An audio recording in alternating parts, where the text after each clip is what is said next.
kittens, and I went ahead and I painted the toenails with some acrylic paint. This is a sand color, and I put in a little bit of Createx transparent white. I did the same with the teeth, and I also had painted in some, I made with that sand color and a couple of reds. I made a color for the inside of the mouth. And so the reason I did that now is because I decided it would be maybe a little bit hard to paint even the top part before or after I glued it. So what I'm going to do now is I'm going to take some Terpenol. It's an odorless paint thinner. And I'm just going to put a little bit in here. And then take my brush, and I have some oil paint here. I'm going to get a little bit of raw umber, or raw sienna is what it is. And I'm going to make a wash. And I use that to dirty the teeth. And just put a little bit of color inside the mouth. I kind of go around the edges of the teeth with this wash. It goes in between the teeth and darkens it a little bit more there.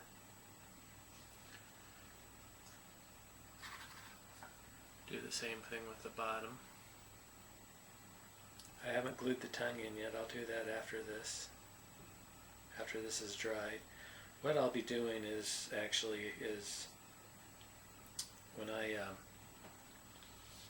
once this has given it a little bit of a chance to dry, I'll spray it with Dull Coat, which is a good thing to use, and I'll show more about that later.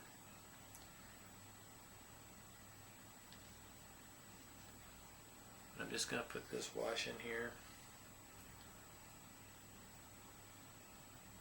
Dirty up those teeth.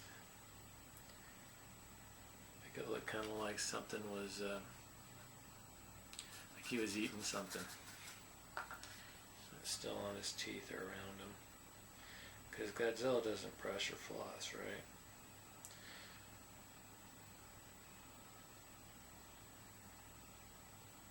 And I can do more coloring on this, just as much as I want. Could lighten the tips a little bit more. Actually, I'm going to get a little bit more paint, make it even darker in the back.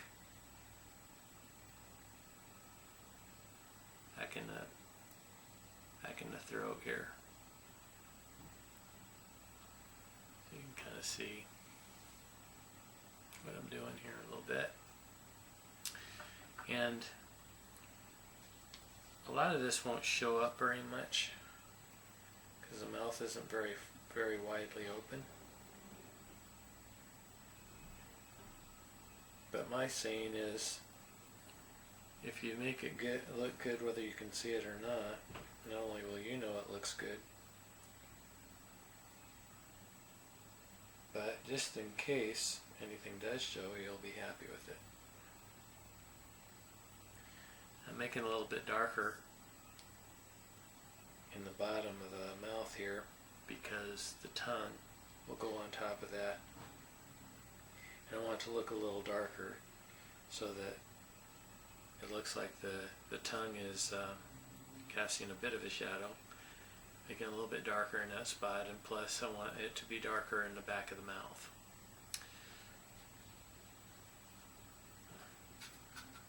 So before I put this away, I take most of the paint off the brush into the wash where it's not too dark, and I'm going to just hit the eyes and let some of that paint go into the bottom lid a little bit.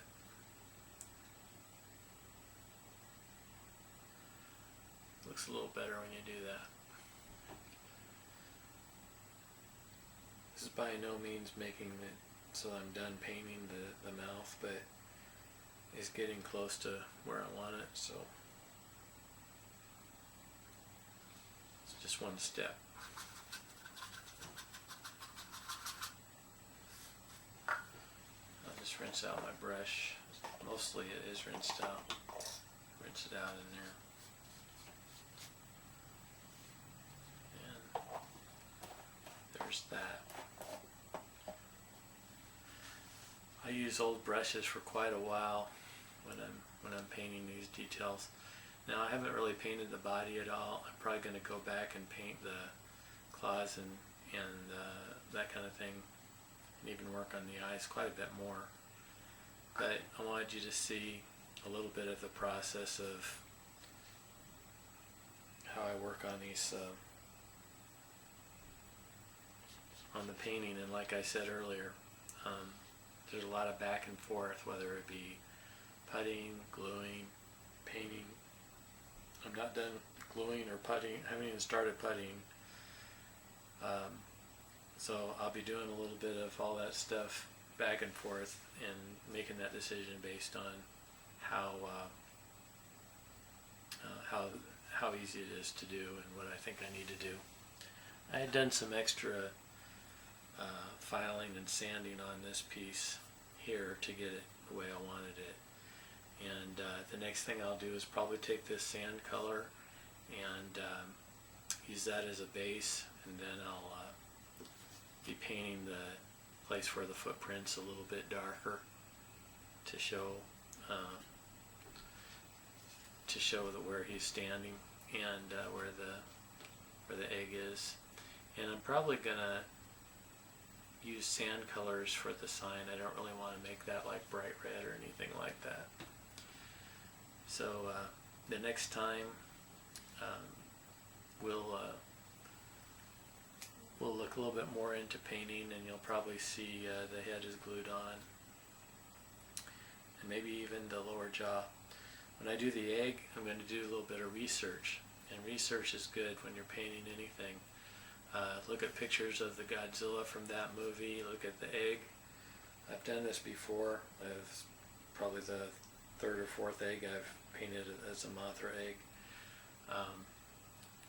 Figure out again what the pattern is, and very subtle pattern. So I'll be working on that and beginning to paint that in probably several stages, using acrylics first and then oil paints until I get the effect I want.